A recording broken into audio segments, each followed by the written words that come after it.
नमस्कार साथियों, दोस्तों आपके अपने चैनल प्रभु यूपीपी में आप सबका एक बार पुनः स्वागत है। दोस्तों आज सुबह सुबह आपकी उत्तर प्रदेश पुलिस कांस्टेबल भर्ती का जो री एग्जाम होना है उससे संबंधित एक अपडेट निकलकर सामने आ रहा है। दोस्तों आपको स्क्रीन पर दिख रहा होगा। सबसे पहले इस पेपर कटिंग को पढ़ते हैं हम। सिपाही भर्ती परीक्षा में गड़बड़ी के बाद अब पहले हेडिंग देखिए, इसमें लिखा हुआ है अब सिपाही भर्ती परीक्षा ऑनलाइन कराने पर हो रहा है मंथन, और फिर अंदर में लिखा हुआ है कि दोबारा परीक्षा कराने के लिए कई विकल्पों पर विचार कर रहा बोर्ड।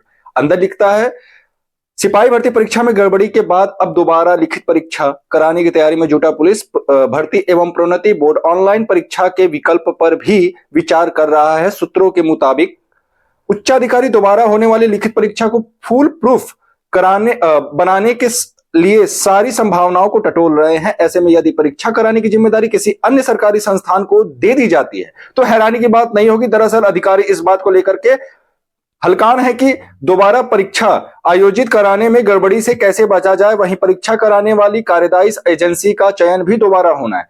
इसके लिए किसी निजी एजेंसी को मौका देने की हिम्मत अधिकारी जुटा नहीं पा रहे हैं। कई अधिकारियों का मत है कि भर्ती बोर्ड को दिल्ली पुलिस आदि की तरह परीक्षा कराने वाली किसी ऐसी सरकारी संस्था की सेवाएं लेनी चाहिए जिसके पास गड़बड़ी आदि पर अंकुश लगाने का पुख्ता इंतजाम रहता है। पहले सरकारी दक्षता परीक्षा कराने पर भी चल रहा है विचार। इसके अंदर लिखा जाता है कि कुछ अधिकारी ऑनलाइन परीक्षा कराने के पक्ष में है, हालांकि इसके लिए बड़ी संख्या में कंप्यूटर सेंटरों की आवश्यकता होगी। वहीं 2 वर्ष पूर्व आयोजित दरोगा भर्ती की ऑनलाइन परीक्षा में तमाम गड़बड़ियां सामने आ चुकी हैं। इसके बाद परीक्षा केंद्र बनाए गए कंप्यूटर केंद्रों के संचालकों के खिलाफ मुकदमा भी दर्ज हुए थे।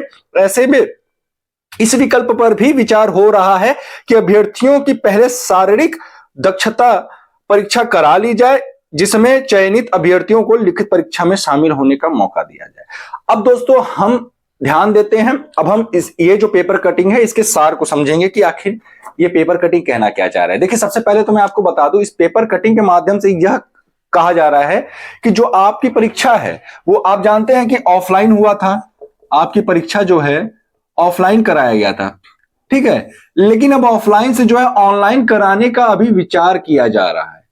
अभी फैसला नहीं लिया गया, विचार किया जा रहा है कि भैया ऑफलाइन में क्या पता कि फिर से किसी कंपनी को दिया जाए और फिर से जहां पे प्रिंट होता है पेपर फिर से वहां पे कोई गड़बड़ी हो जाए और फिर से पेपर लीक हो जाए, तो फिर उसके बाद जो है भर्ती बोर्ड का फिर से जो है कि नाम खराब होगा। तो इसलिए जो है ऑफलाइन से ऑनलाइन कराए जाने का फैसला ले सकती है भर्ती बोर्ड। लेकिन अब इसमें एक समस्या आ रही है। समस्या क्या आ रही है? मान लीजिए 48 लाख बच्चों का जो है फॉर्म एक्सेप्ट हुआ था, ठीक है, 48 लाख बच्चों का भरा था। 50 लाख लोगों ने, 2 लाख कुछ बच्चों का जो है फॉर्म किसी कारणवश रिजेक्ट कर दिया गया था। तो 48 लाख बच्चों का जो है कि पेपर कराना और वो भी ऑनलाइन, ये बहुत बड़ा काम आप कह सकते हैं।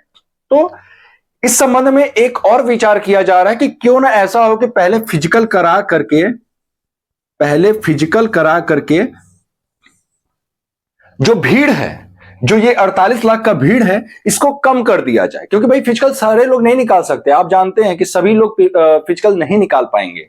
तो भर्ती बोर्ड ये भी विचार कर रहा है कि जो ये 48 लाख का भीड़ है, अगर फिजिकल कराती है पहले तो भीड़ कम हो जाएगा और फिर उसके बाद शायद ऑनलाइन परीक्षा में जो है कम बच्चों का इंतजाम करना पड़ेगा। क्योंकि आप जानते हैं जो ऑनलाइन पेपर हमारा होता है वो कंप्यूटर बेस्ड टेस्ट होता है, सीबीटी टेस्ट कराया जाता है, ठीक है, और उसके लिए कई सारे लैब्स का जो है कि बुकिंग किया जाता है और सेंटर्स बनाए जाते हैं और हर जगह ये उपलब्ध भी नहीं होते हैं। बड़े बड़े शहरों में ही जो है ऑनलाइन परीक्षाएं कराई जाती है, जैसा कि आप SSC GD, Delhi police constable, ये जो तमाम जो परीक्षाएं होती हैं, जब आप देखते होंगे तो कई डेट कई शिफ्ट में कराना पड़ता है। तो उसका रीजन यही होता है कि हर जगह लैब उपलब्ध नहीं होता है, ठीक है।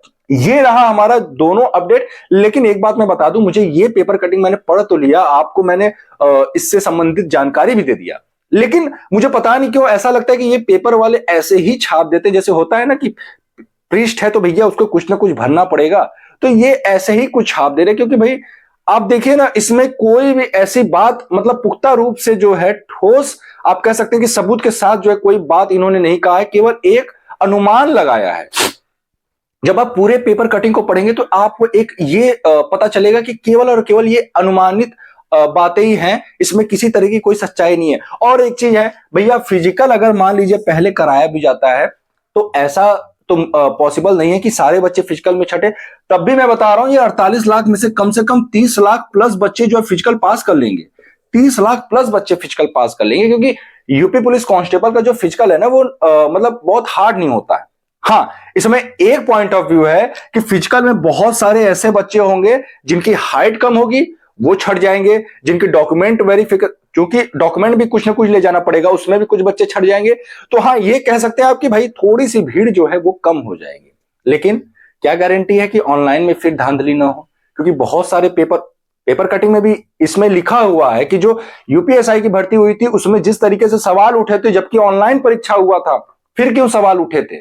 सवाल तो यह भी उठता है ना कि ऑनलाइन परीक्षा में भी धांधली के आरोप लग रहे हैं, तो फिर क्या ऑनलाइन कराया जाना क्या ये सही होगा? खैर, देखते हैं आगे क्या होता है। फिलहाल आप लोगों से मेरा रिक्वेस्ट है कि आप लोग तैयारी में जुटे रहे, क्योंकि देखिए इस गवर्नमेंट का ये एक रहा है फंडा कि भैया ये आपको तैयारी के लिए ना मतलब बहुत ज्यादा समय नहीं देता। हम लोग का जब भर्ती हुआ था उस समय भी पेपर के बाद जो है कि थोड़ा सा आप कह सकते हो कि जो री एग्जाम हुआ था उस दौरान जो समय मिला था। री एग्जाम के बाद कुछ ही महीनों के बाद जो है 2 ही महीने के बाद जो है फिजिकल, और फिर उसके बाद जो है 2 महीने के बाद मेडिकल, सारा कुछ बहुत जल्दी जल्दी हुआ था और मई में हम लोग को ज्वाइनिंग मिल गया था।